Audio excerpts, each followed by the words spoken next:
Hola, damos comienzo hoy al primer seminario de la asignatura Inmunología, en el cual vamos a desarrollar la temática en relación a los mecanismos inmunes innatos que previenen las infecciones y aquellos que cuando estas no logran ser prevenidas se desencadenan a los efectos de intentar eliminar al agente invasor o en su defecto contener esa infección hasta tanto se desarrolle una respuesta adaptativa que esté dirigida específicamente a ese microorganismo particular. Como podemos ver en esta imagen, nosotros estamos todos rodeados de microorganismos, algunos de los cuales son potencialmente patogénicos. Si miramos con menor aumento estas imágenes, podemos ver que se trata de los microorganismos que están apenas en la punta de una aguja, ¿no? Entonces, esto es solo un ejemplo de los millones de microorganismos que nos rodean. Sin embargo, a pesar de esto, solo en escasas oportunidades nos infectamos. Y cuando nos infectamos, en general, logramos resolver esas infecciones en forma exitosa. Y eso se debe a que tenemos un sistema inmunológico que es marcadamente eficiente y que determina que la mayor parte de los microorganismos con los que nos enfrentamos cotidianamente no pueden ingresar a nuestro cuerpo y en muchos casos, si esos logran acceder, sean eliminados dentro de las primeras horas de haber ingresado al mismo. ¿De qué depende si son eliminados en esas horas o no? Básicamente del tamaño del inóculo y de la virulencia de ese patógeno. Aquellos microorganismos que evolutivamente desarrollaron muchos mecanismos para evadir las acciones del sistema inmunológico están más dotados para poder enfrentarlo, de modo tal que a esos microorganismos patogénicos frente a ellos tendremos que imponer numerosos mecanismos para derrotarlos. Entonces, es probable que frente a esos microorganismos sea necesario sí o sí la activación de una respuesta adaptativa. En cambio, frente a otros microorganismos no patogénicos, aun cuando vulneren esas barreras que permiten evitar su acceso en condiciones normales, logramos eliminarlos a través de otros mecanismos innatos que se activan en forma muy inmediata al acceso de ese organismo invasor. Entonces, aun cuando vivimos en un ambiente densamente poblado de microorganismos, solo una pequeña proporción de ellos van a ser patogénicos. Es decir, solo una pequeña proporción habrá desarrollado evolutivamente mecanismos que lo hagan capaz de ingresar a nuestro cuerpo o bien colonizar las superficies mucosas y replicarse en nuestras células o en los espacios extracelulares y alterar mecanismos fisiológicos que van a generar daño tisular y en consecuencia van a permitirle a estos microorganismos desarrollar enfermedades infecciosas. Entonces, como ya les señalé, los microorganismos patógenos tienen la capacidad o bien de colonizar las superficies de las células de las mucosas o bien invadir estas células o ingresar directamente al interior de nuestro cuerpo para replicar en el hospedador y luego transmitirse hacia otro individuo. Normalmente el sistema inmune es capaz de reconocer a estos microorganismos cuando ingresan a nuestro cuerpo y entonces es capaz de reclutar células y moléculas que ejerzan actividades antimicrobianas en ese sitio de infección para intentar eliminarlo. Los microorganismos y también los organismos que tienen capacidad patogénica, ¿y por qué decimos organismos? Porque hay muchos que son patógenos multicelulares, como es el caso de los parásitos, los helmintos. Presentan una gran diversidad en su estructura, también en los mecanismos de replicación y en las estrategias que tienen de transmisión. Existen, por ejemplo, bacterias, virus, parásitos, hongos, y todos ellos presentan entonces diferencias en estos mecanismos. Hay bacterias que pueden tener una vida extracelular y replicar por fuera de las células, mientras otras, para hacerlo, necesitan invadir una célula, como es el caso de la micobacteria, y replicar en el interior de estas células. Los virus, por el contrario, son patógenos intracelulares obligados que necesitan apoderarse de la maquinaria biosintética de la célula para poder replicar y luego de ser liberados de la célula, de esa célula infectar a otras células.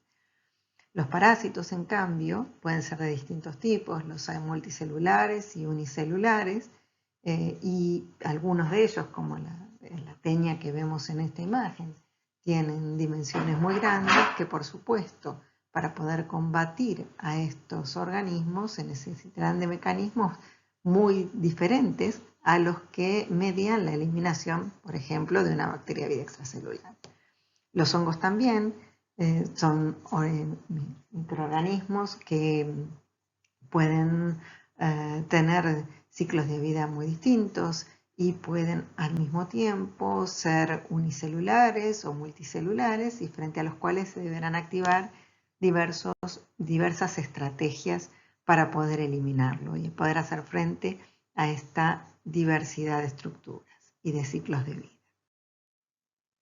Entonces, ¿cuáles van a ser las consecuencias de una infección?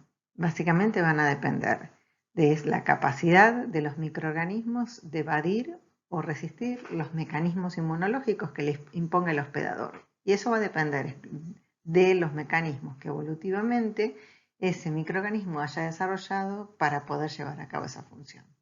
Y por otro lado, del otro lado de la balanza, va a depender de las defensas del hospedador, es decir, de los mecanismos de defensa que el hospedador haya desarrollado evolutivamente para combatir ese tipo de infecciones, y por supuesto también del daño que es capaz de causar la propia respuesta inmunológica para combatir esa infección. Es decir, va a depender de un balance entre esas dos fuerzas. Para poder hacer frente a las infecciones, nosotros estamos dotados de un sistema inmunológico que tiene dos brazos efectores, un brazo efector innato y un brazo efector adaptativo. Este brazo efector innato involucra numerosos mecanismos que incluye la actividad de células y de moléculas que van a ejercer funciones justamente para evitar las infecciones en primer lugar, y en el caso en que no se logra, tratar de contener esas infecciones o eliminarlas cuando sea posible.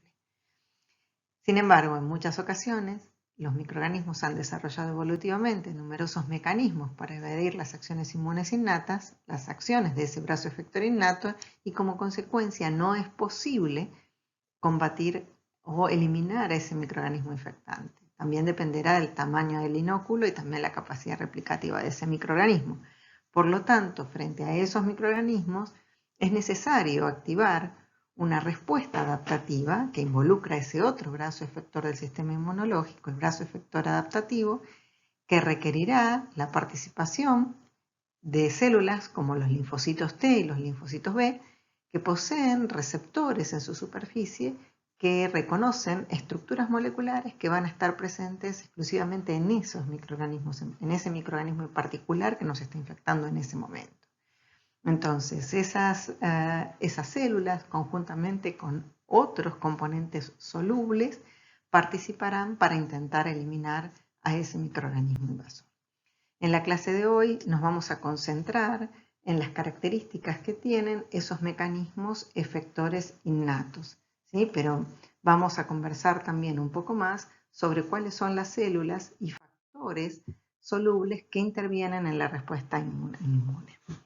Hoy sabemos que no solamente los leucocitos participan en las respuestas inmunes, también lo hacen las células de los tejidos, las células parenquimatosas, las células endoteliales, las células epiteliales. Y también sabemos que hay numerosos componentes humorales, algunos de los cuales están listados en esta imagen, como los componentes del sistema complemento, las proteínas de fase aguda, citoquinas, quimiosinas y mediadores lipídicos, que participan en esas respuestas inmunes. Entonces, si nosotros vemos acá que no solo los leucocitos son capaces de participar de las respuestas inmunes, eso significa que otros tipos celulares también están dotados de mecanismos de reconocimiento de un microorganismo como algo no propio, mecanismos de reconocimiento del agente invasor para poder responder frente a esa amenaza. Los leucocitos derivan de un precursor hematopoyético pluripotente presente en la médula ósea que da origen a dos precursores con un potencial más limitado, un precursor mieloide que es responsable, a su vez, de originar a toda la serie mieloide de la sangre, que involucra a los neutrófilos, basófilos, eosinófilos, a los mastocitos, monocitos, macrófagos y células dendríticas mieloides, y un precursor linfoide que dará origen a los linfocitos de la sangre. Todos estos leucocitos participan en esa respuesta inmunológica, lo que no significa que lo hagan frente a todo tipo de infecciones. Algunos de estos leucocitos cobrarán mayor relevancia frente a infecciones por ciertos patógenos, mientras que en otros participarán o cobrarán una relevancia fundamental otros de estos leucocitos. Entonces, en esta primera parte de la clase lo que vamos a abordar es cómo se dispara la activación del sistema inmune innato, qué células participan y qué eventos ocurren como consecuencia de la activación de esas células, ¿sí? Entonces, básicamente lo que podemos decir es que aquello que está encargado de su activación son los microorganismos y parásitos multicelulares. El sistema innato se va a activar frente a la presencia de estos microorganismos porque va a tener componentes que puedan detectar su presencia. Pero hoy sabemos que también el sistema inmune innato puede activarse como consecuencia del daño tisular. Es la detección de componentes que están presentes de forma inapropiada como consecuencia del daño tisular lo que va a llevar a activar también estos mecanismos. ¿Y qué células van a participar?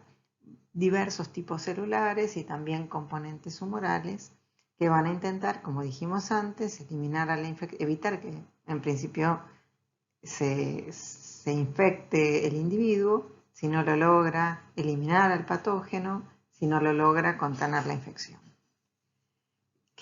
¿Cuáles son los eventos que ocurren como consecuencia de la activación del sistema inmune innato?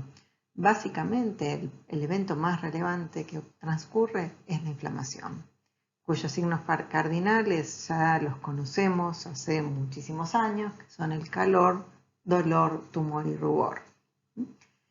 Sabemos también que frente a infecciones virales, otro de los eventos que va a ocurrir es la generación de un estado antiviral, ¿sí? Sobre el cual vamos a hablar en la próxima clase. ¿Y qué consecuencias va a tener entonces la activación del sistema inmune innato? Ya hemos dicho, prevenir o eliminar o contener las infecciones. Hoy sabemos también, tenemos evidencias de que esta respuesta innata es necesaria para la reparación y cicatrización del tejido y que no solamente los mecanismos innatos van a permitir eliminar o contener las infecciones, sino también van a contribuir a gatillar o modelar el tipo de respuesta adaptativa que se va a generar. Es decir, si esa respuesta adaptativa estará dominada fundamentalmente por la participación de anticuerpos, es decir, si se tratará de una respuesta fundamentalmente de naturaleza humoral, o si esa respuesta adaptativa en esa respuesta va a tener un nivel mayor de participación las células del sistema inmune, entonces será una respuesta fundamentalmente celular. Anteriormente mencionamos que existen mecanismos que tratan de evitar las infecciones. ¿Cuáles son esos mecanismos? Básicamente la existencia de epitelios corporales como el de la piel y el de las mucosas. Nos separan del entorno aproximadamente 2 metros cuadrados de superficie de piel que constituye una barrera muy importante para evitar las infecciones. Y en el caso de los epitelios mucosos, se calcula que alrededor de 400 metros cuadrados de superficie mucosa nos separan del entorno.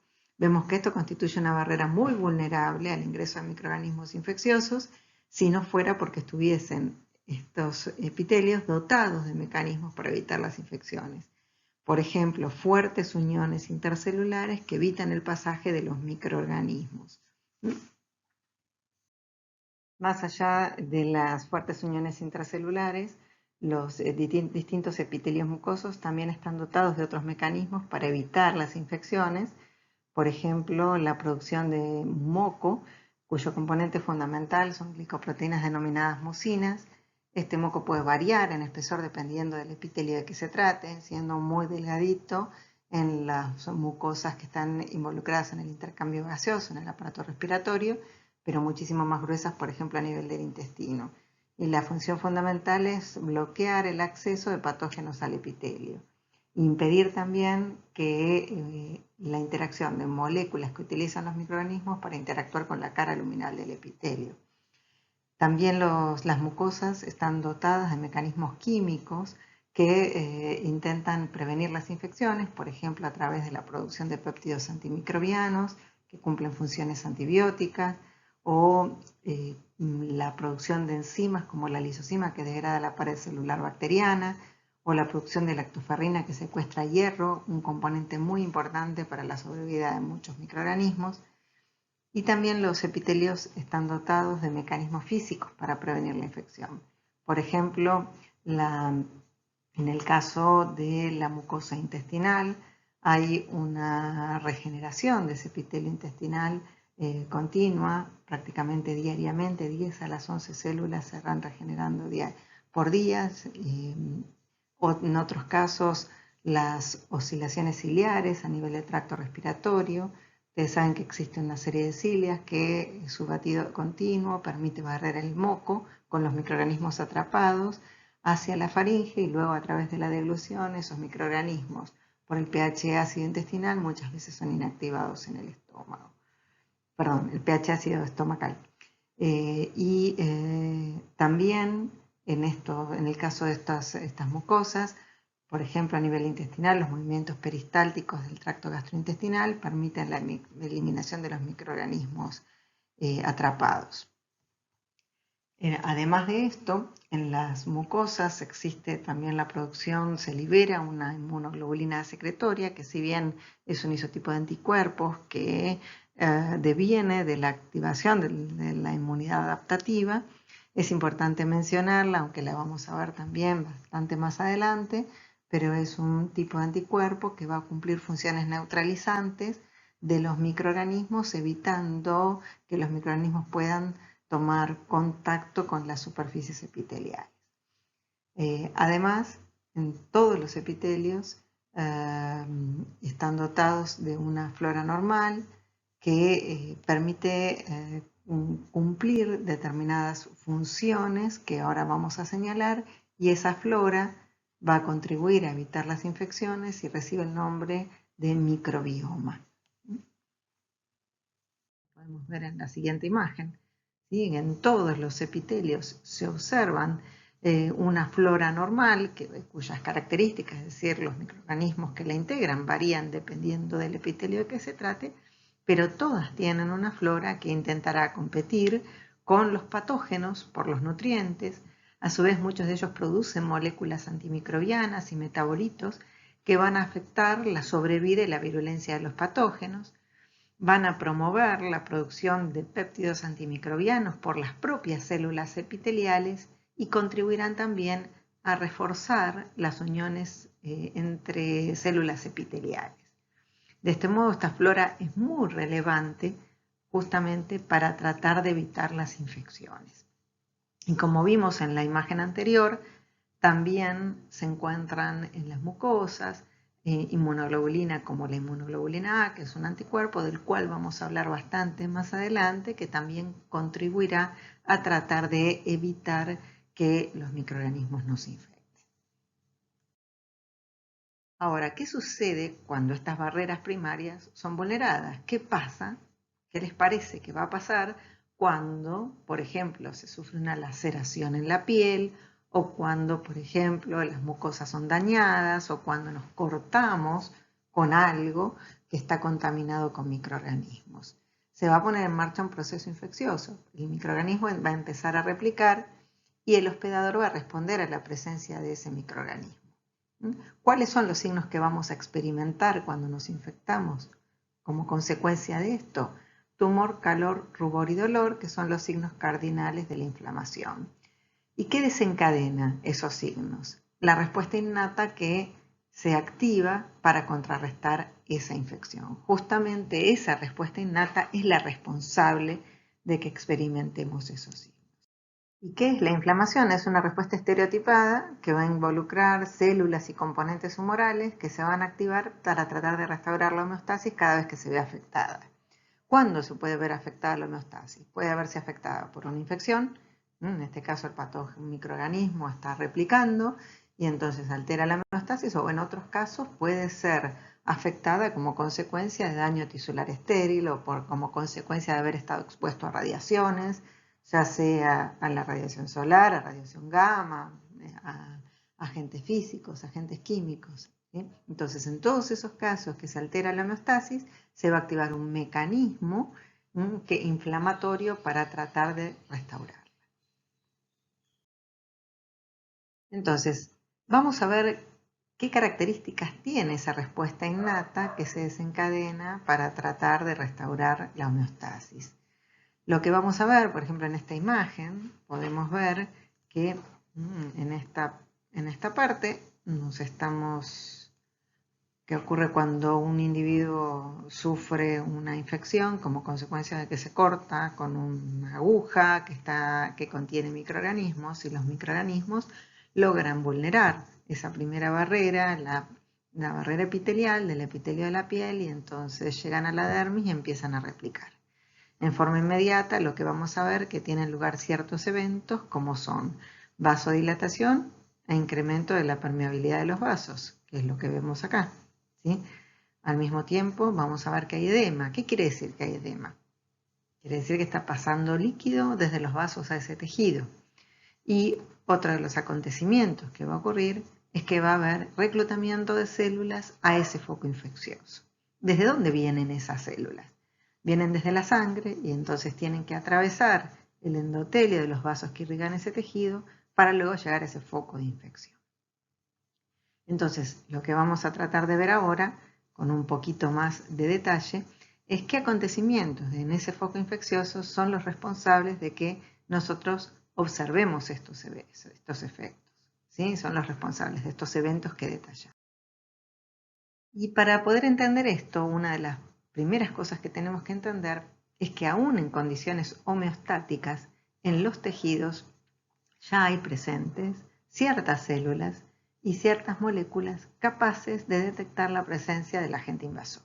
Entonces, si ustedes miran en esta imagen, lo que vemos a la izquierda de la imagen es el tejido infectado, ¿sí? Que vendría a ser esto que estoy señalando acá, en rojo. Esto es el tejido infectado.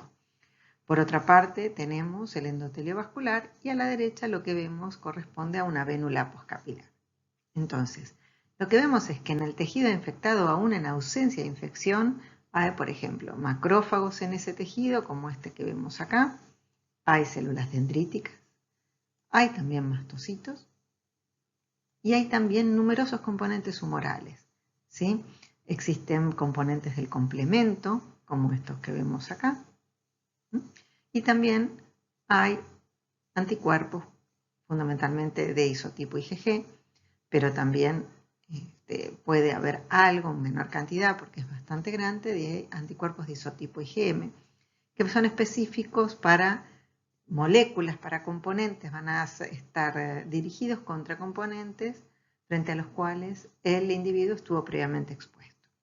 Hago una aclaración que además puede ser que ese individuo tenga unos anticuerpos de los cuales vamos a hablar en clases más adelante, que se llaman anticuerpos naturales, que se generan sin aparente exposición a determinados componentes frente a los cuales son específicos, pero son anticuerpos en general polirreactivos, es decir, que reaccionan contra múltiples estructuras moleculares y que a su vez tienen baja afinidad frente a esas estructuras moleculares.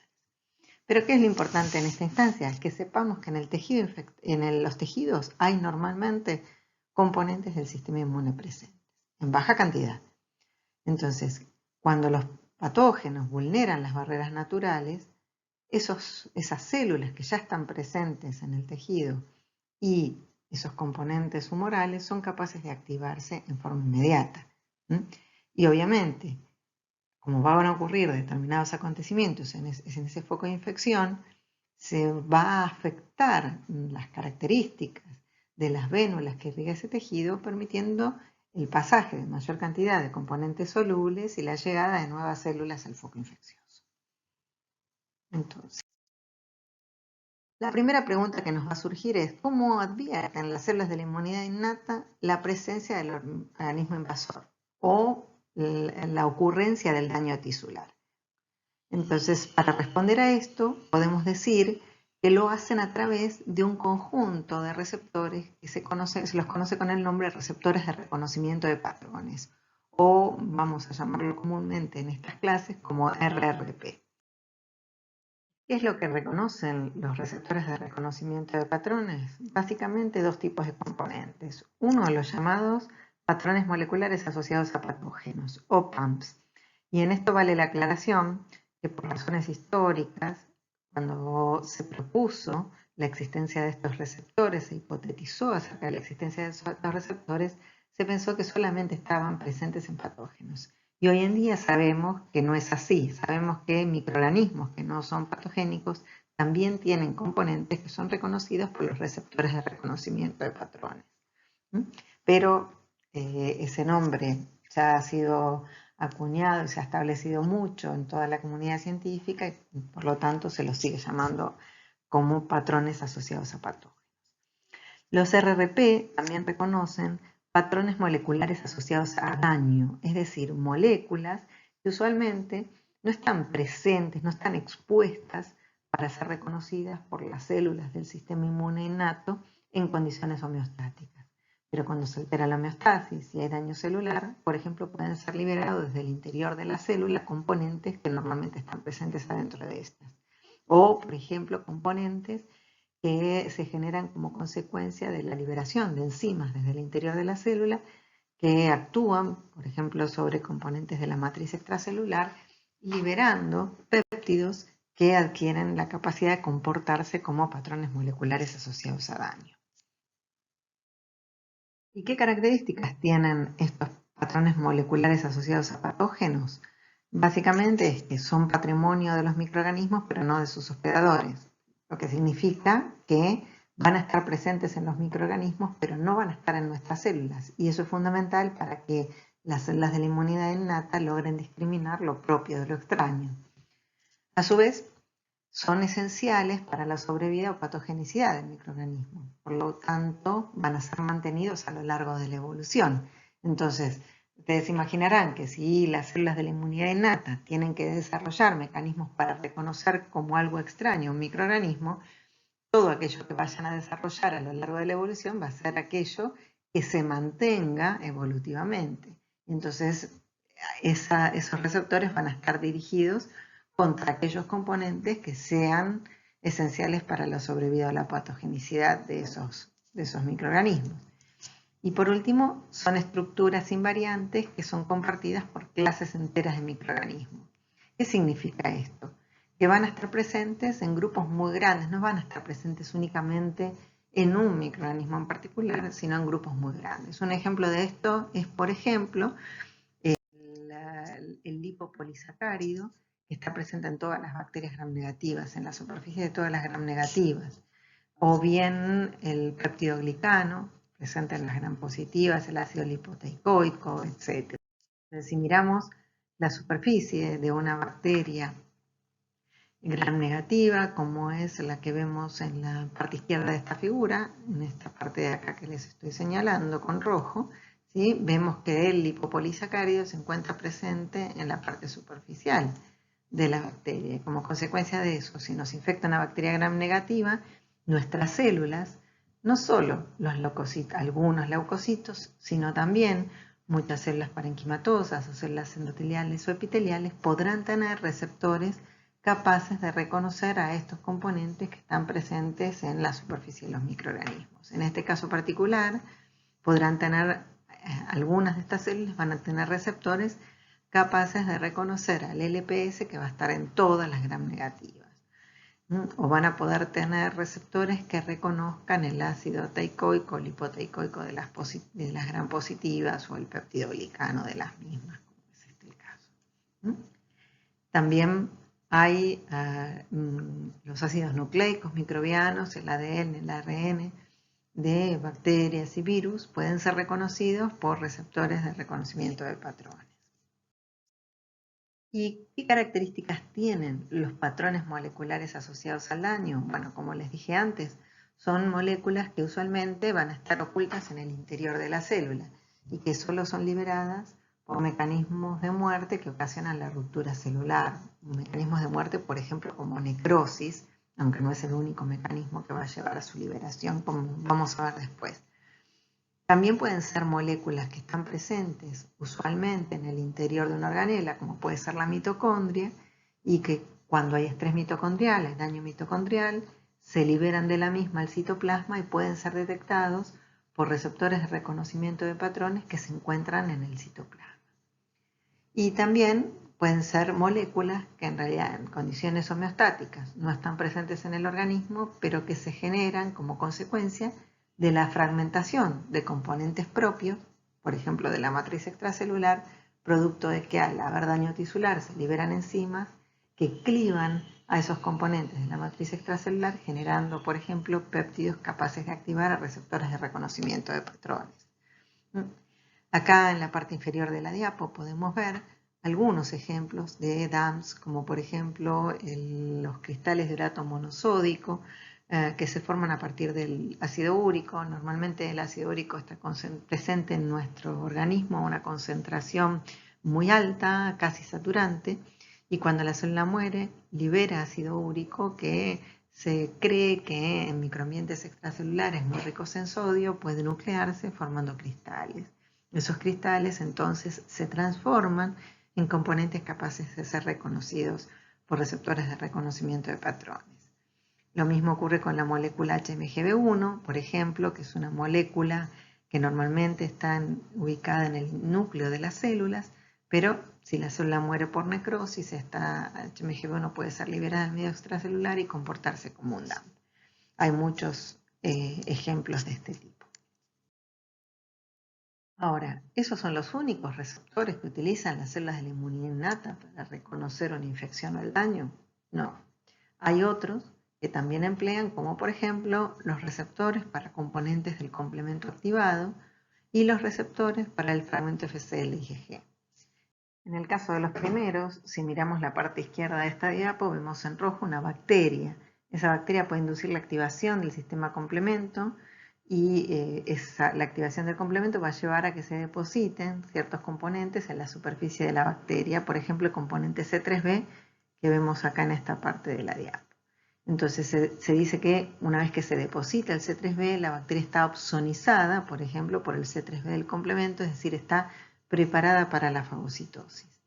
¿Por qué es esto? Porque las células fagocíticas poseen en su superficie unos receptores, en este ejemplo que vemos acá, que yo se los estoy señalando en rojo, el receptor CR1 para el complemento, que si ustedes se fijan acá, reconoce, más arriba se los estoy señalando, reconoce al C3b. Entonces, cuando la bacteria está cubierta, está opsonizada por complemento, el reconocimiento es mucho más eficiente. Y eso ayuda a que sea entonces fagocitada por células fagocíticas, como por ejemplo estos neutrófilos. Entonces, como verán acá, nuestras células del sistema inmune innato poseen diversos receptores para complementos, CR1, también CR2, CR3, CR4. Además de estos receptores, hay otros receptores que reconocen otros componentes solubles del complemento, como por ejemplo el receptor C3a y C5a, que son capaces de unir a justamente los componentes C3a y C5a. Cuando esto ocurre, ¿sí? Cuando el C3a y C5a son reconocidos por estos receptores, por ejemplo, sobre mastocitos, eso va a conducir al mastocito a degranularse. Cuando los receptores de C3a y C5a de las células endoteliales unen C3a o C5a, lo que va a ocurrir es un aumento de la adhesión de leucocitos a la cara apical de esas células endoteliales. Cuando estos C3a y C5a unen a receptores en células vasculares lisas, lo que va a conducir es a la relajación de estas células y por lo tanto a desencadenar vasodilatación. Y cuando actúan sobre los leucocitos van a inducir la migración, es decir, van a inducir lo que llamamos quimiotaxis.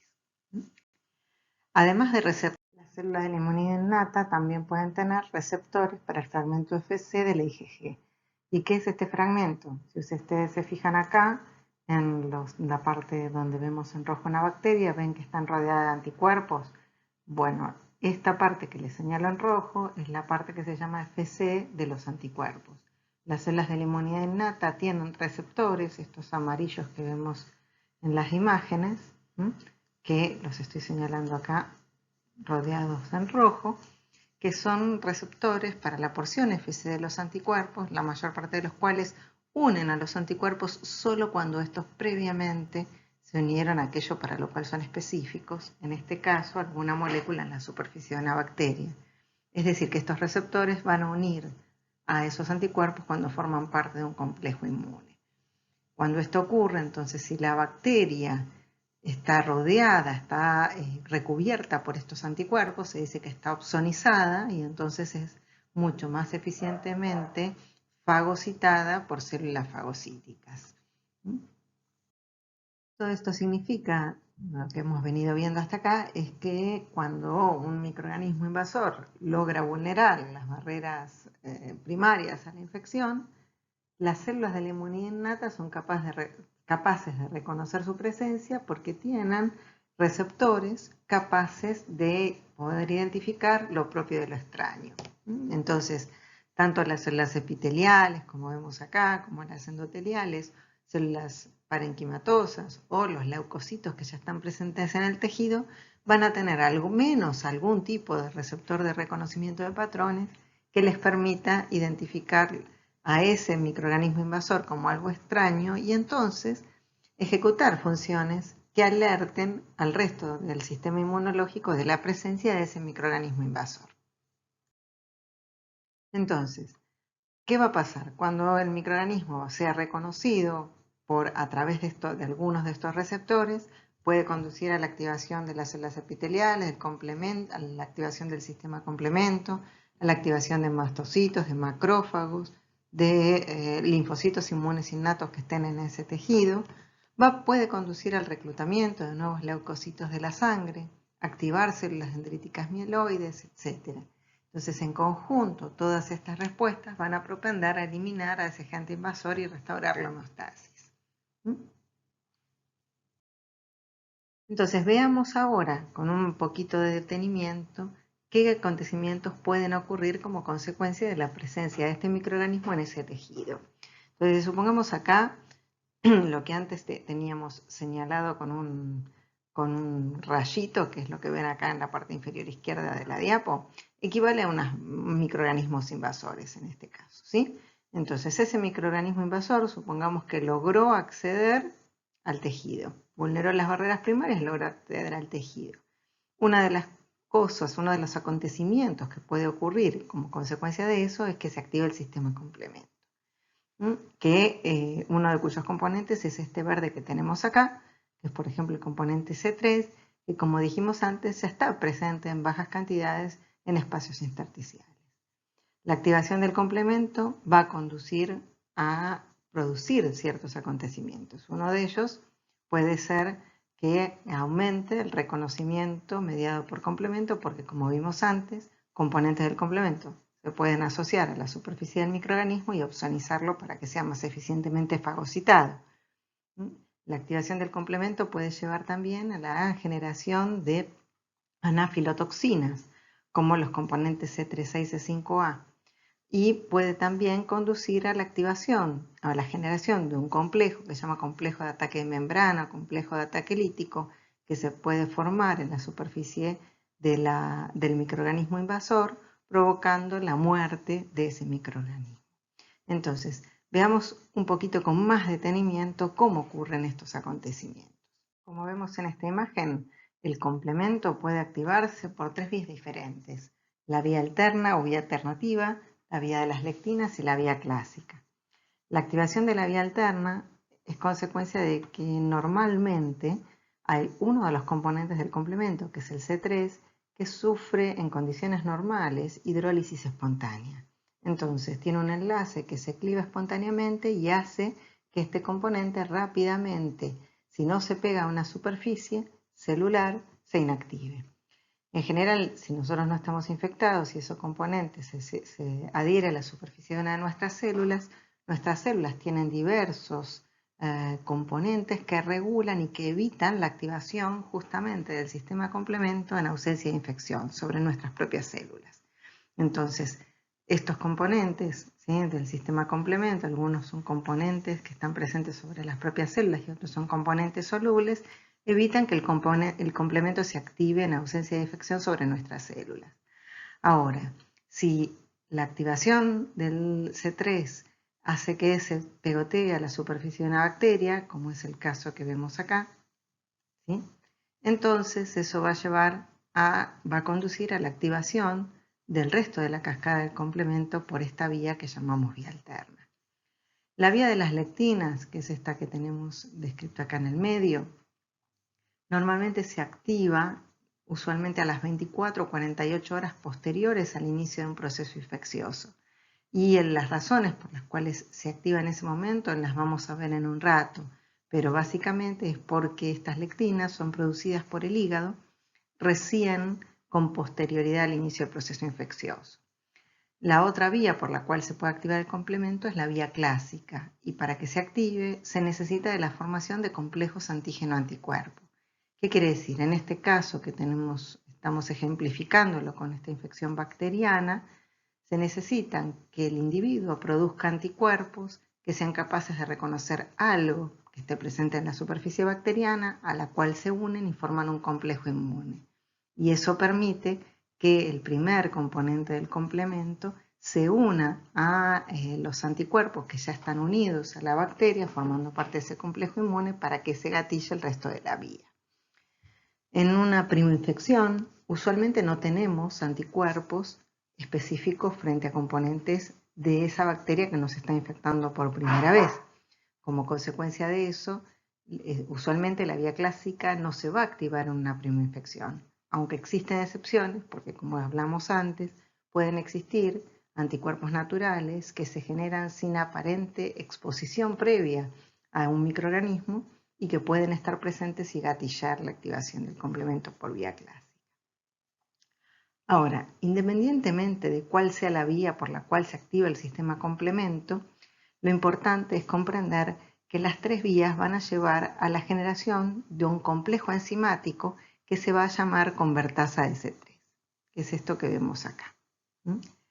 La convertasa de C3 puede tener distintos componentes dependiendo de cuál sea la vía por la que se activó el complemento. ¿Qué quiere decir esto? Que esos sistemas enzimáticos no son los mismos, son distintos dependiendo de la vía que se trate, pero la función es la misma, es clivar al C3 para generar dos componentes activos, C3A y C3B. Posteriormente, la continuación de la activación del complemento va a conducir a la generación de otro sistema enzimático, que es la convertasa de C5, que lo que va a hacer es activar el C5 en dos componentes, C5A, que es este que vemos acá, y C5B, que es este que tenemos acá. En el caso de C5B, se va a polimerizar con los que se llaman componentes tardíos del complemento, que son el C6, C7, C8 y C9, y va a formar un complejo proteico, como este que vemos acá, que se va a formar en la superficie del microorganismo, aquí, ¿sí? Y va a formar un poro por el cual el agua va a poder ingresar a la bacteria y como consecuencia de eso la bacteria va a poder morir por lisis osmótica. En cambio, en el caso del componente C5A, va a interactuar con receptores que van a estar presentes sobre ciertos tipos celulares, activando determinadas respuestas en esos tipos celulares. Por ejemplo, en el caso de que C5A interactúa con células endoteliales, va a favorecer la adhesión de otras células a las células del endotelio vascular. En el caso en que interactúen estos componentes, no solo C5A, sino también C3A, con neutrófilos, puede inducir su reclutamiento, puede inducir su migración desde el vaso sanguíneo hasta el tejido donde está siendo producido este componente. Cuando el C3A y C5A interactúan con mastocitos, contribuyen a la degranulación del mastocito.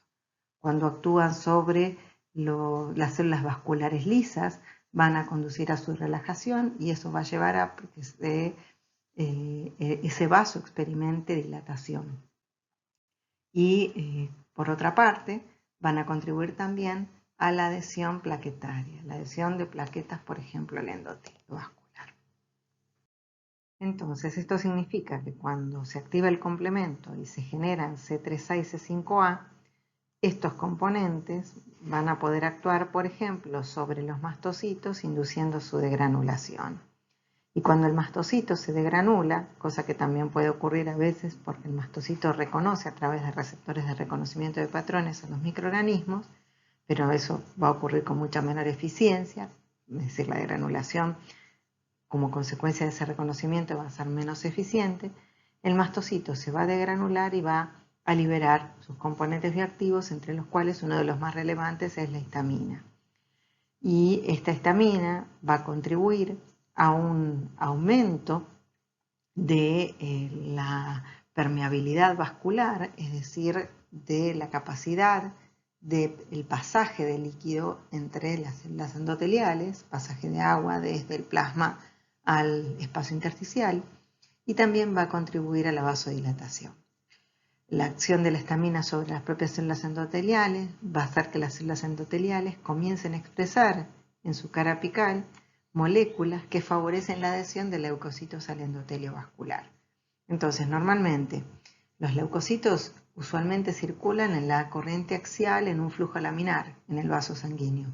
Pero cuando en el tejido están aconteciendo estos acontecimientos, valga la redundancia, el vaso se dilata y entonces se pierde ese flujo laminar y las células comienzan a marginarse. Entonces, si en ese endotelio vascular vemos que aumentó la expresión de moléculas que favorecen la adhesión, esas células marginadas van a poder adherirse al endotelio y entonces ahora, una vez adheridas esas células, van a poder migrar hacia el foco de infección atraídas por componentes que son quimiotácticos, es decir, componentes que atraen a las células a ese foco de infección. ¿Cuáles son esos componentes quimiotácticos? Algunos de ellos son C3A y C5A. ¿Por qué? Porque células como los neutrófilos tienen receptores para C3A y C5A y entonces, una vez adheridas al endotelio, van a poder migrar hacia el foco de infección guiadas por un gradiente de estos componentes, por ejemplo C3A y C5A, que difunden desde el lugar a donde están más concentrados hacia los lugares de menor concentración, que difunden, digamos, desde el lugar a donde se producen, generando un gradiente. Entonces esos leucocitos van a ser atraídos hacia el foco de infección. ¿Qué otros acontecimientos pueden ocurrir en ese tejido infectado, además de que se active el sistema complemento? En los tejidos dijimos que había macrófagos, entonces es posible que los macrófagos, a través de sus receptores de reconocimiento de patrones, a través de receptores del complemento o a través de receptores para el FC, si la bacteria, o en este caso fuese una bacteria que esté opsonizada por anticuerpos, el macrófago podría activarse. Y cuando el macrófago se activa puede liberar diversos componentes. Entre ellos puede liberar, por ejemplo, intermediarios lipídicos de inflamación, como el leucotrieno B4 que vemos acá. Puede liberar citoquinas, que son pequeñas moléculas que tienen la capacidad de actuar sobre otras células que tengan receptores para esa molécula, pequeñas proteínas, o estas citoquinas tienen la capacidad también de actuar sobre la propia célula de manera autócrina, ¿sí? Y alguna de estas citoquinas tiene propiedades quimiotácticas. ¿Qué quiere decir esto? Que tiene capacidad de atraer células. Entonces a esas citoquinas con capacidad quimiotáctica se las llama quimiosinas. Una de estas quimiosinas es la interleuquina 8. Tanto el leucotrieno B4 como la interleuquina 8 son capaces de atraer a neutrófilos desde los vasos sanguíneos a tejidos infectados. ¿Por qué? Porque los neutrófilos tienen receptores para estas sustancias. Ahora, el macrófago activado, como consecuencia del reconocimiento del microorganismo, también es capaz de producir otras citoquinas que son llamadas citoquinas proinflamatorias, como estas que vemos acá. Interleuquina 1, interleuquina 6, IL-1 beta y IL-6, y factor de necrosis tumoral alfa o TNF-alfa. Tanto la IL-1 como el TNF-alfa son capaces de incrementar la expresión de moléculas de adhesión en la cara luminal del endotelio, esto que vemos acá. Entonces, la producción de estas citoquinas lo que va a hacer es favorecer que leucocitos que estén en el vaso sanguíneo y que se comiencen a marginar se adhieran fuertemente al endotelio. Por otra parte, el TNF-alfa también contribuye a un aumento de la permeabilidad vascular, favoreciendo el pasaje, por ejemplo, de agua y de componentes plasmáticos hacia el foco de infección. ¿Qué componentes? Por ejemplo, más componentes del complemento, si hubiese anticuerpos, la llegada de mayor cantidad de anticuerpos al foco de infección y muchos otros factores que van a ir siendo producidos. También los macrófagos son capaces de producir factores de crecimiento, que van a ser muy importantes después para contribuir a la restauración de la homeostasis, y también son capaces de producir otros componentes, otras citoquinas, como esta que vemos acá, que es la interleuquina 10, que es en realidad una citoquina antiinflamatoria y que veremos después en qué momento de este proceso comienza a producirse. Entonces, básicamente, estos acontecimientos lo que van a favorecer es la llegada de más células del sistema inmune al foco de infección. ¿Qué tipo de células van a llegar? Bueno, eso va a depender de cuál sea el microorganismo que nos está invadiendo. ¿Sí? En estas primeras instancias del proceso infeccioso, por ejemplo, se trata de una infección bacteriana, vemos que está favorecido el acceso de neutrófilos a ese foco de infección. Ahora, más allá de los efectos locales que, por ejemplo, las citoquinas producidas por el neutrófilo por el macrófago pueden estar ejerciendo, estas citoquinas proinflamatorias pueden también ejercer efectos sistémicos.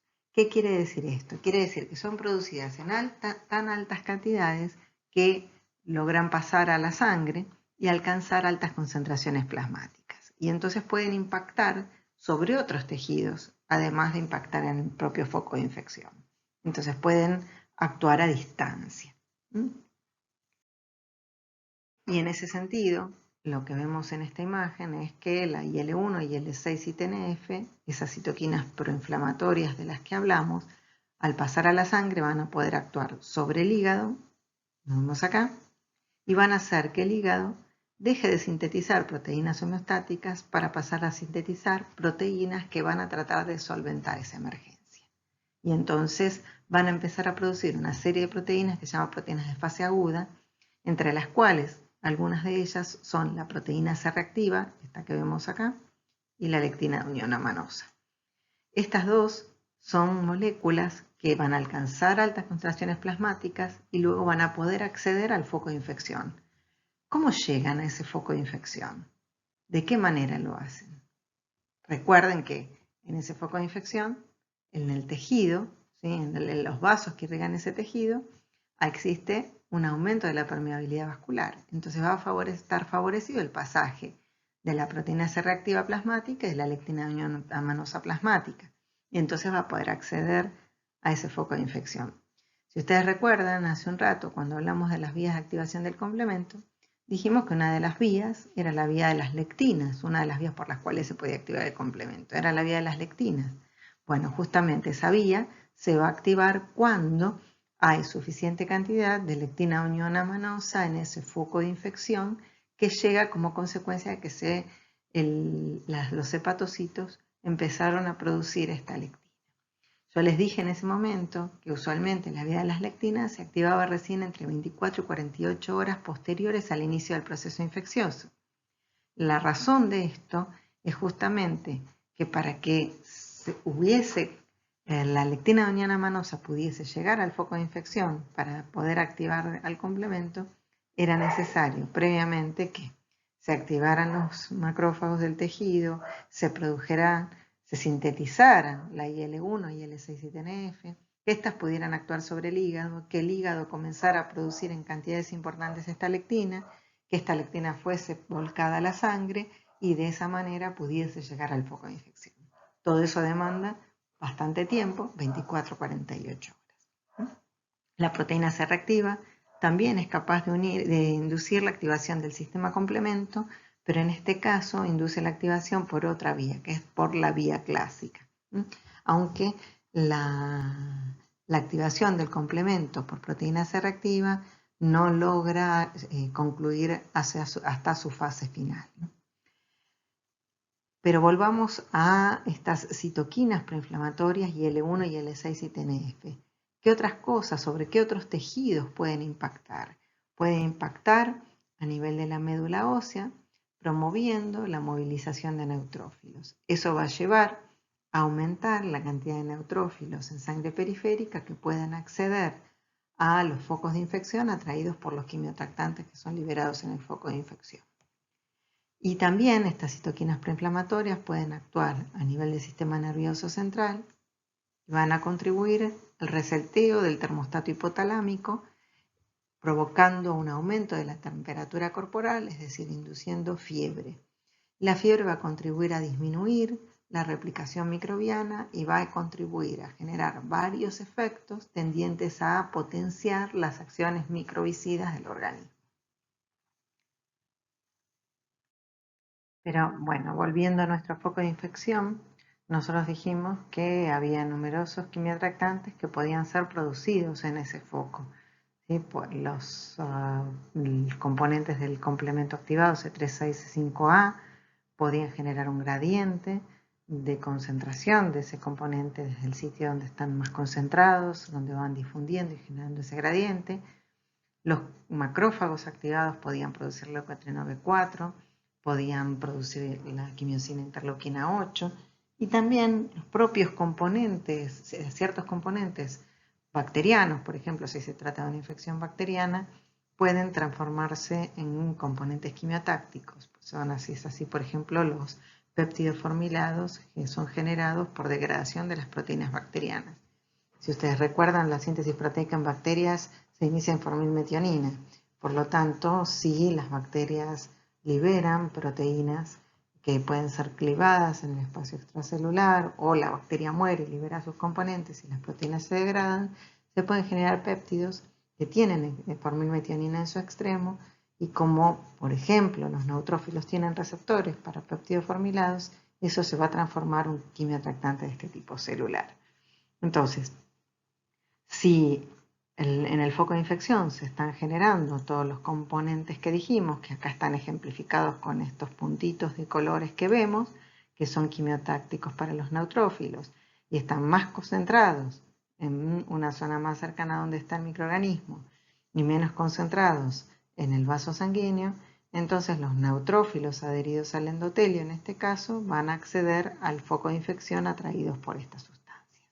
En las primeras horas, en las primeras 24 horas posteriores al inicio de este proceso infeccioso, vamos a ver un gran reclutamiento de neutrófilos.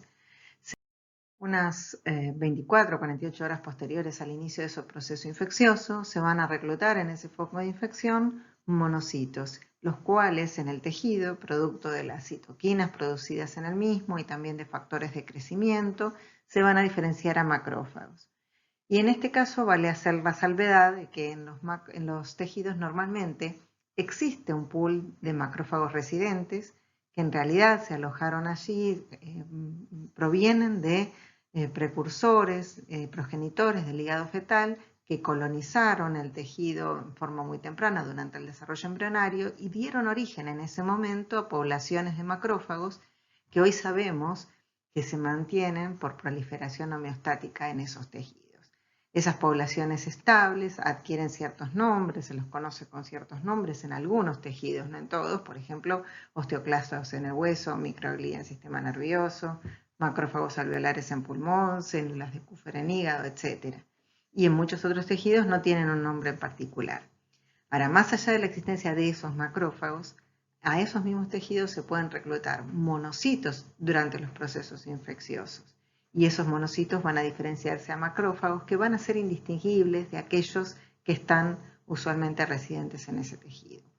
Estos macrófagos que se generan en esos tejidos a partir de los monocitos reclutados pueden adquirir distintos perfiles. En el inicio de esos procesos infecciosos, esos macrófagos suelen adquirir un perfil que se llama M1 o clásicamente activado, como les estoy señalando acá en rojo.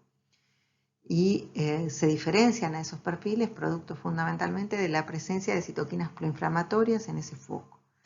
Mientras que a medida que transcurre ese proceso infeccioso, esos macrófagos pueden adquirir un perfil alternativo, por eso se los llama macrófagos alternativamente activados o también llamados M2. Acerca de estas características de estos macrófagos vamos a hablar en clases posteriores. Ahora bien, independientemente de que se trate de macrófagos residentes o macrófagos generados por diferenciación de monocitos en ese foco de infección, las dos poblaciones tienen capacidad fagocítica.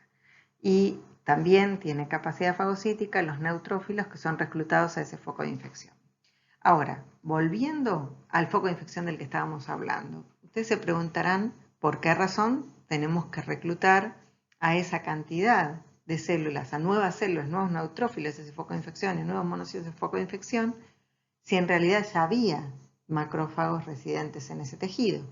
Y la razón es que el microorganismo replica activamente, supongamos que se trata de una infección por una bacteria extracelular, está replicando activamente y obviamente la cantidad de células que existen en ese foco no es suficiente para contrarrestar esa infección.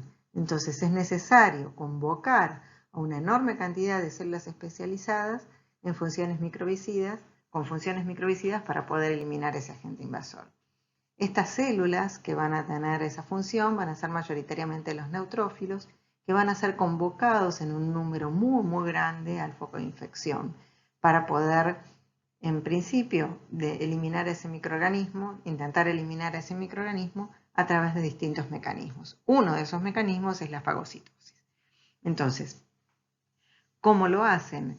Emitiendo pseudópodos, como vemos en esta parte izquierda de la imagen, que van a englobar, que van a rodear al microorganismo y finalmente el microorganismo va a ser incorporado a una vesícula fagocítica, como les estoy señalando acá en rojo, o fagosoma, dentro del cual el microorganismo va a ser destruido. Tanto, como les dije, los neutrófilos como los macrófagos pueden llevar a cabo esta función, pero como los neutrófilos son convocados en un número tan grande y evolutivamente desarrollaron muchos mecanismos para hacer muy eficiente este proceso, van a ser responsables de fagocitar y destruir una gran cantidad, en este caso, de bacterias que estén presentes en ese foco de infección. Entonces veamos acá un ejemplo de cómo una célula fagocítica logra reconocer y fagocitar a un microorganismo. En este caso el microorganismo está marcado con una sustancia fluorescente de color verde y lo que vemos lo que van a ver ahora moviéndose es esa célula fagocítica. Y como vemos la célula fagocítica se va moviendo con movimientos ameboideos, tipo ameboideos, y finalmente emite un pseudópodo que le permite incorporar a la bacteria. Veamos ahora que va a continuar moviéndose y va a continuar emitiendo pseudópodos y ahí termina fagocitando a las otras.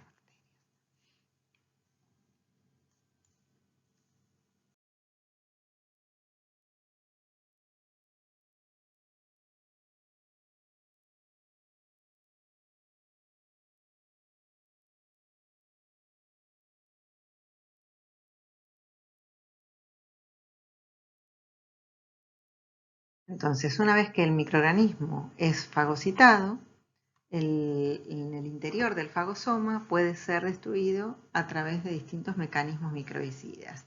Básicamente existen dos grandes tipos de mecanismos microbicidas.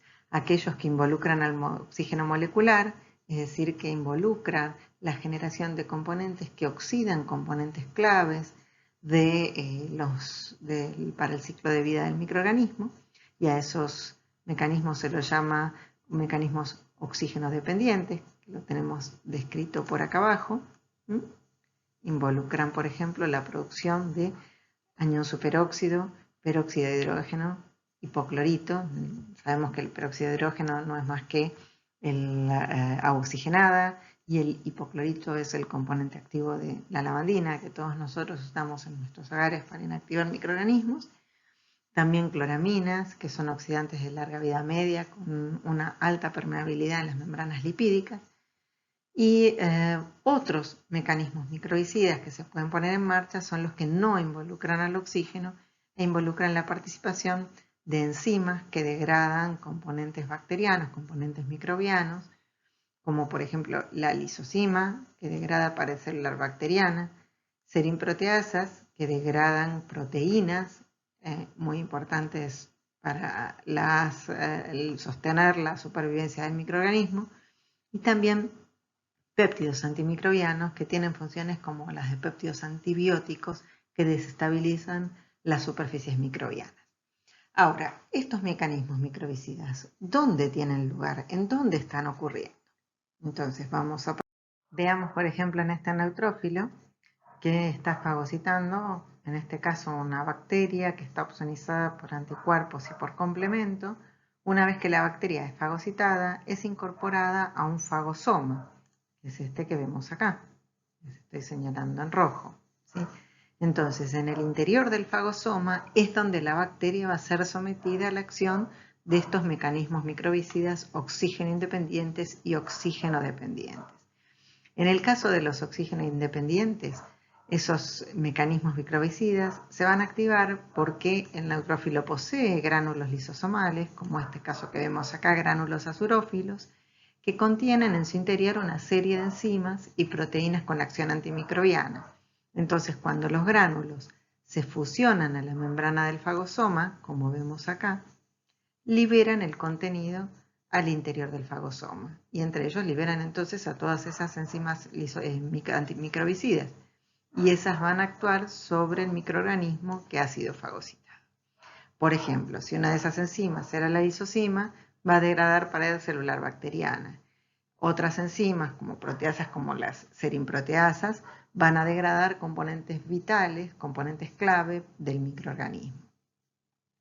Al mismo tiempo, si ustedes se fijan en la parte inferior del fagosoma que tenemos dibujado acá, en la membrana de ese fagosoma se va a activar una enzima que se llama NADPH oxidasa, y esa enzima va a ser la responsable de generar el primero de los metabolitos dependientes del oxígeno que se generan a partir del oxígeno molecular, que se llama anión superóxido. A partir del anión superóxido se va a poder generar peróxido de hidrógeno, que no es más que agua oxigenada.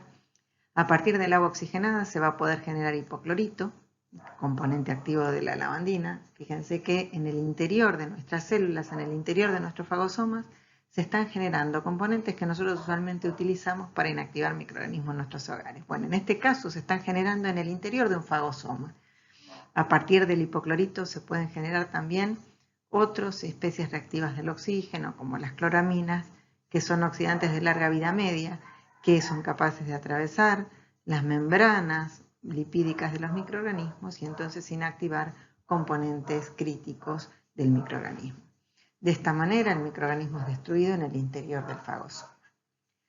Algo importante a tener en cuenta es que, por supuesto, que como todos estos mecanismos son muy nocivos, sí son importantes para la destrucción en el interior del fagosoma del microorganismo, pero si estos componentes se generasen en situaciones en las que no hubiese una necesidad, serían nocivos para nuestras células. Entonces, existen mecanismos de resguardo, de reaseguro, para que, por ejemplo, las especies reactivas del oxígeno no se produzcan en ausencia de necesidad. Y por eso la enzima NADPH oxidasa es una enzima que en condiciones normales no está activa. En una célula en reposo, en un neutrófilo en reposo, no es una enzima activa. Y es una enzima que es una enzima multicomponente. Entonces, para activarse necesita que todos sus componentes se ensamblen. ¿Y cómo ocurre esto? Lo vamos a ver en la siguiente diapositiva. En esta imagen vemos la membrana plasmática de la célula en la parte superior, que la separa del medio extracelular que está dibujado en celeste. Y en amarillo vemos el interior, el citoplasma de esa célula. Entonces, como pueden ver ustedes, esta enzima, que es la NADPH oxidasa, está formada por componentes de membrana, que son los rojos que vemos acá, que pueden estar presentes en la membrana plasmática de una célula en reposo, y componentes citoplasmáticos que son estos que vemos acá. En condiciones homeostáticas, en una célula en reposo, los componentes de la NADPH oxidasa se encuentran disociados.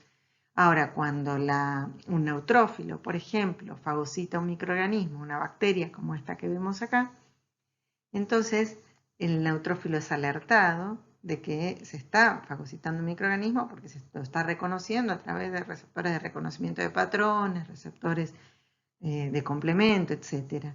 Y entonces los componentes de la NADPH oxidasa, que son citoplasmáticos, se translocan a la membrana y se forma una oxidasa activa, como esta que vemos acá o como esta que vemos acá.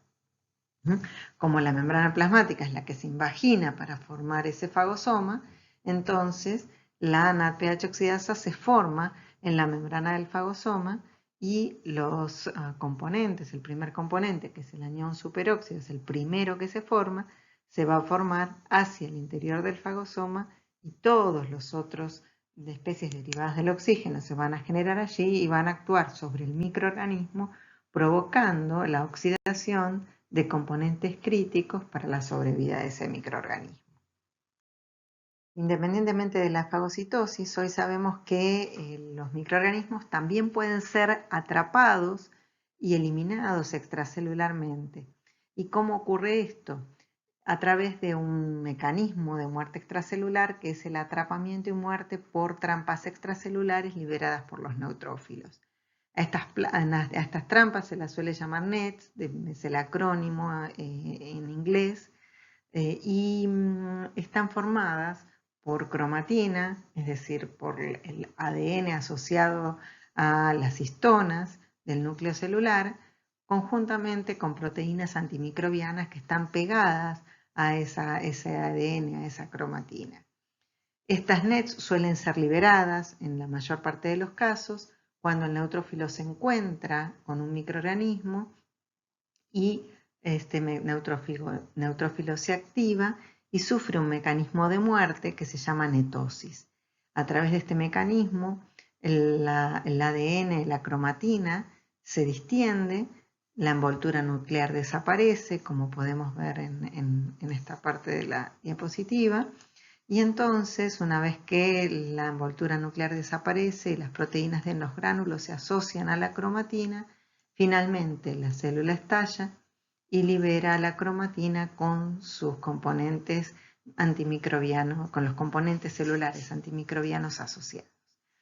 En la parte superior de la imagen lo que se ve es que en este caso el ADN está teñido de un color rojo y que los gránulos, las proteínas de los gránulos lisosomales están teñidas de verde. En la célula en reposo, en el núcleo se ve el ADN y los componentes de los gránulos se ven en el citoplasma. Pero a medida que progresa el proceso de netosis, las proteínas de los gránulos se asocian al ADN y por eso el color que se observa es producto de la superposición del verde de los gránulos con el rojo del ADN nuclear. Y entonces se observa como un color amarillento. Y cuando la célula estalla, se observa la liberación del ADN al medio extracelular. Ese ADN con las proteínas asociadas es el que va a ser responsable de atrapar a los microorganismos y esas proteínas antimicrobianas podrán eliminarlo extracelularmente.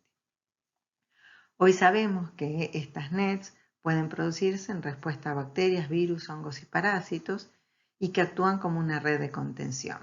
La realidad es que solo un porcentaje bastante bajo de los neutrófilos responde a la presencia de los microorganismos liberando NETs.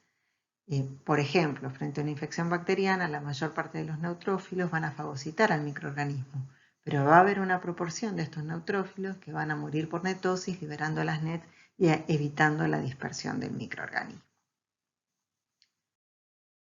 Es interesante señalarles, ¿ven? Como vemos acá en estas imágenes, en estas micrografías electrónicas, que los microorganismos son atrapados por las NETs y toman contacto tanto con el ADN, aunque no se ve, también con las proteínas antimicrobianas.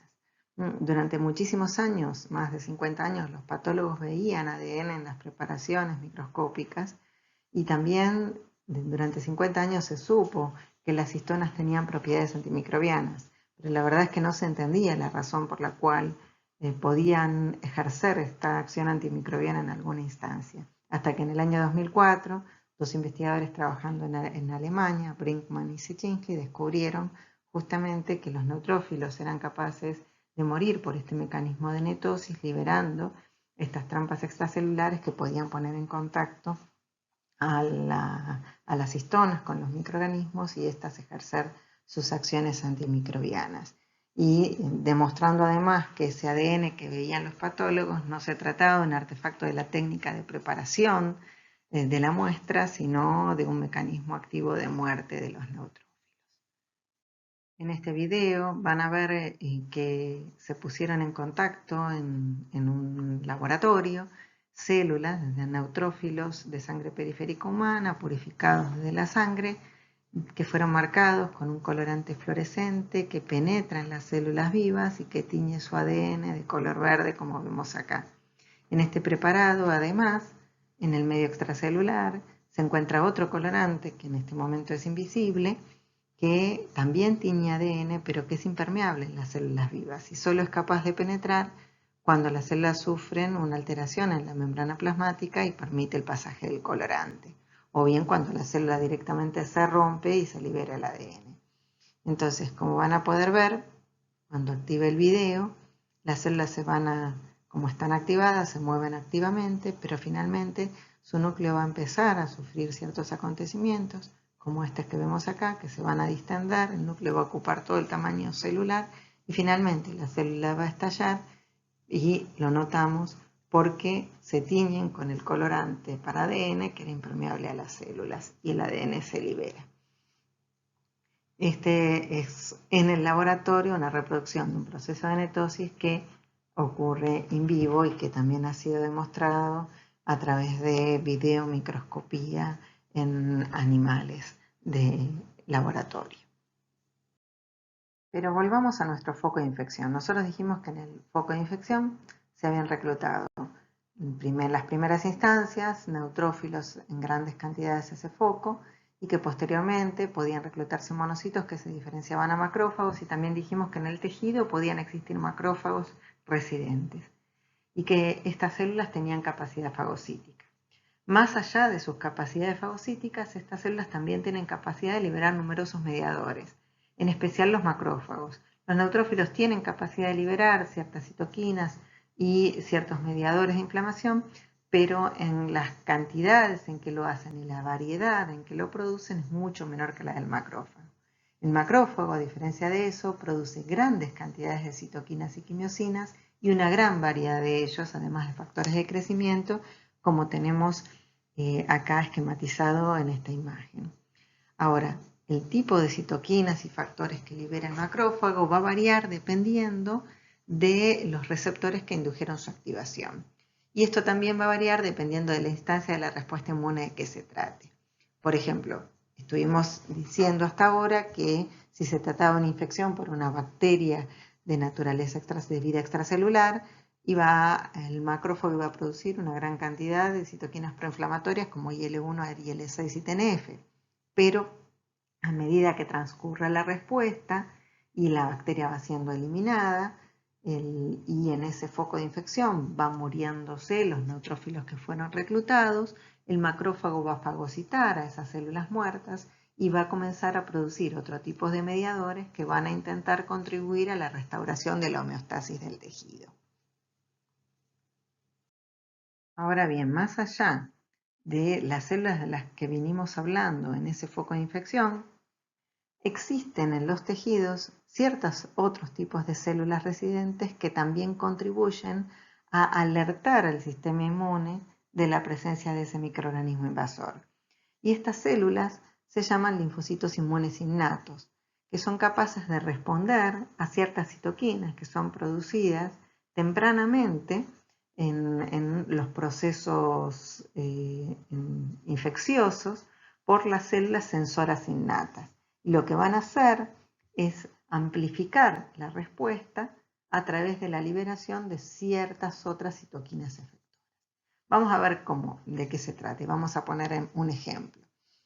Entre estas células sensoras innatas tenemos a lo que vemos acá a la izquierda de la imagen, que sean los linfocitos T gamma delta.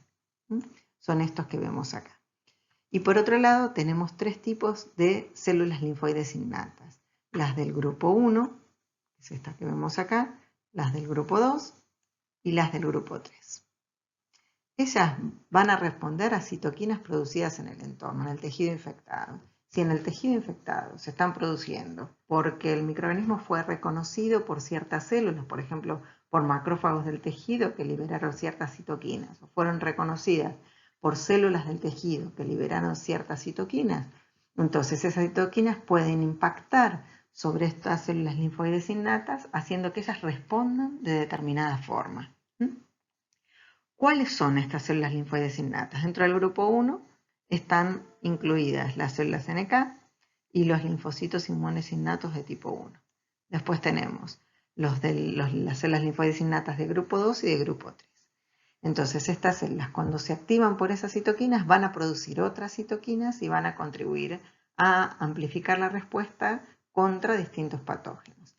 Las del grupo 1, estas que vemos acá, van a producir interferón gamma y van a contribuir a la remoción de patógenos intracelulares como bacterias y virus.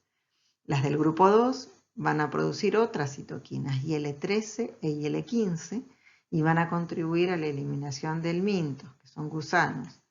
Las del grupo 3 van a producir IL-17 y 22 y van a participar en la respuesta frente a bacterias extracelulares y hongos.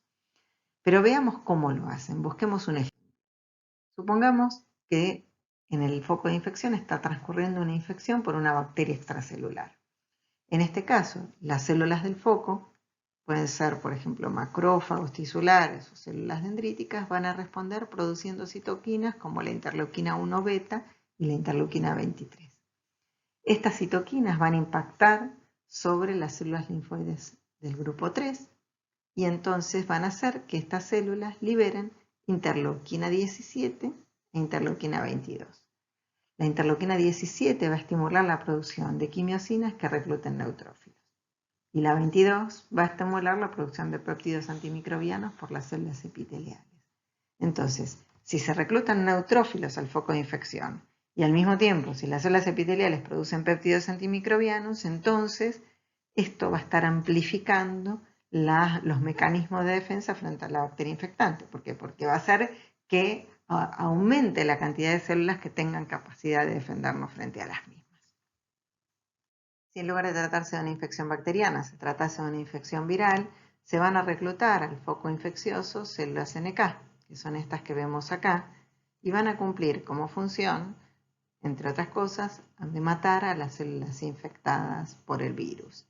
También van a contribuir con la liberación de citoquinas a hacer más eficiente esa respuesta antiviral. Pero más allá de todas las células que hemos nombrado hasta ahora, que en ese foco infeccioso tienden a tratar de eliminar al organismo infectante, en los tejidos, en todos los tejidos, existe un tipo celular que se llaman células dendríticas mieloides, que son estas que vemos acá.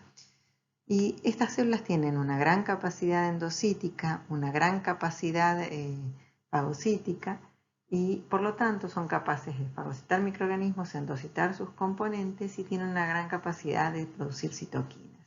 Pero además tienen otra característica. Tienen la capacidad de desengancharse de las células de ese tejido en el que se encuentran y migrar ¿a dónde? Al órgano linfático del secundario drenante de ese tejido. Supongamos que si nos infectamos, por ejemplo, en un brazo, podrán migrar al órgano linfático secundario que drena esa zona del brazo. Y en ese sitio, estas células van a contribuir, como vamos a ver en las próximas clases, a activar la respuesta adaptativa. ¿Qué significa esto? Van a contribuir a activar a linfocitos T que tengan en su superficie receptores específicos para componentes de ese patógeno. Entonces, en conjunto, todo lo que señalamos hasta ahora, todos estos mecanismos van a intentar eliminar al agente infectante cuando puedan, o al menos circunscribir la infección hasta que se desarrolle una respuesta adaptativa específicamente dirigida contra ese microorganismo para poder eliminarla. Hoy sabemos que la respuesta adaptativa va a emplear a muchos de los mecanismos efectores innatos que estuvimos mencionando, ¿sí? Por ejemplo, hablamos de la fagocitosis mediada por neutrófilos y mediada por macrófagos. Si cuando se activa una respuesta adaptativa se generan anticuerpos que son dirigidos contra ese microorganismo y los anticuerpos opsonizan al microorganismo, los mecanismos efectores que van a mediar la destrucción van a ser lo mismo, va a ser la fagocitosis por neutrófilos y macrófagos. ¿Está bien? Pero en este caso, la respuesta va a ser mucho más eficiente, va a ser mucho más precisa. ¿Por qué? Porque el microorganismo va a estar opsonizado por una gran cantidad de anticuerpos específicos contra componentes que son exhibidos en su superficie y entonces va a aumentar la eficiencia de la fagocitosis. Bueno, pero nosotros vimos hasta ahora que participaban de estas respuestas innatas numerosos tipos celulares. La pregunta que ustedes deben hacerse es, ¿todos estos tipos celulares son reclutados a un foco de infección en respuesta a cualquier tipo de infección? No, la respuesta es no. No siempre se reclutan todos estos tipos celulares y aun cuando algunos de estos tipos celulares puedan reclutarse en distintos tipos de infecciones, no siempre cumplen un rol fundamental en esa respuesta. Por ejemplo, los neutrófilos cumplen un rol que no es redundante en las infecciones producidas por bacterias extracelulares, pero también son reclutados en infecciones virales y sin embargo, en el contexto de esa infección viral, a veces pueden ser beneficiosos o a veces su presencia puede ser perjudicial.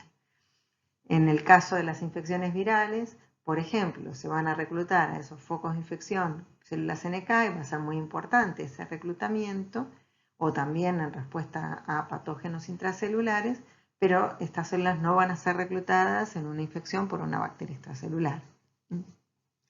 Y otra de las preguntas que en general nos solemos hacer en relación a la respuesta de fase aguda es si en todo tipo de infecciones se activa esta respuesta. Y valga la redundancia, la respuesta es sí, pero la intensidad de la misma va a variar dependiendo de la magnitud de la infección. Si, por ejemplo, se trata de una infección localizada o una infección sistémica. Y por supuesto que esto está íntimamente relacionado también a las características que tiene ese agente infeccioso. Pero siempre se puede activar una respuesta de fase aguda independientemente del tipo de microorganismo que nos esté infectando. La pregunta que ustedes deben hacerse en esta instancia es si es beneficiosa o es perjudicial la respuesta inflamatoria. En función de todo lo que vimos hasta ahora, ¿qué les parece? ¿Qué piensan que es? Bueno, la respuesta es que sí es beneficiosa en la mayor parte de las situaciones. Esa respuesta, si es una respuesta controlada y no es desmedida, es una respuesta beneficiosa. En todo proceso inflamatorio va a acontecer algo de daño tisular, pero mientras ese daño tisular sea controlado y pueda procederse a la restauración de la homeostasis y la restauración de ese tejido, esa respuesta va a ser beneficiosa porque es necesaria para el control de la infección. Ahora, si esa respuesta es desmesurada o conlleva a acciones nocivas, como puede ser la obstrucción de las vías aéreas por un edema, entonces esa respuesta se va a transformar en perjudicial. Pero en la mayor parte de los casos esa respuesta es beneficiosa porque, como dijimos, va a permitir o la eliminación de microorganismos que no sean patogénicos o a la contención de la infección hasta tanto se desarrolle una respuesta adaptativa frente a microorganismos patogénicos.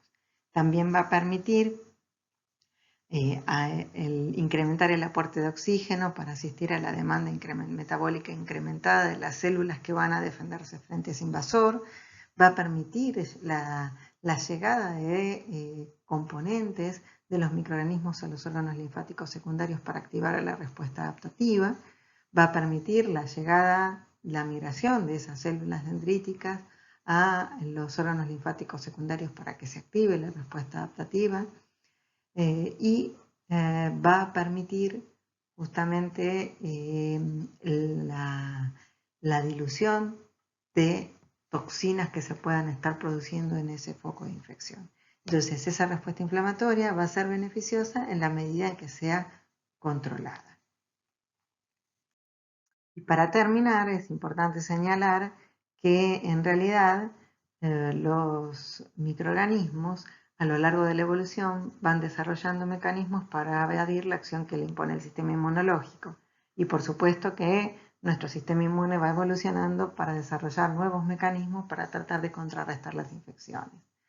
Ejemplos de estos, por ejemplo, son que los microorganismos desarrollan mecanismos para inhibir el reclutamiento de neutrófilos a los focos de infección, para inhibir la activación de la vía alterna del complemento, para inducir la muerte de los neutrófilos que se recluten a los focos de infección, para inhibir la fusión de los fagosomas a los lisosomas a los fagosomas, para inhibir la producción de especies reactivas del oxígeno o secuestrar especies reactivas del oxígeno e impedirles que actúen sobre los microorganismos.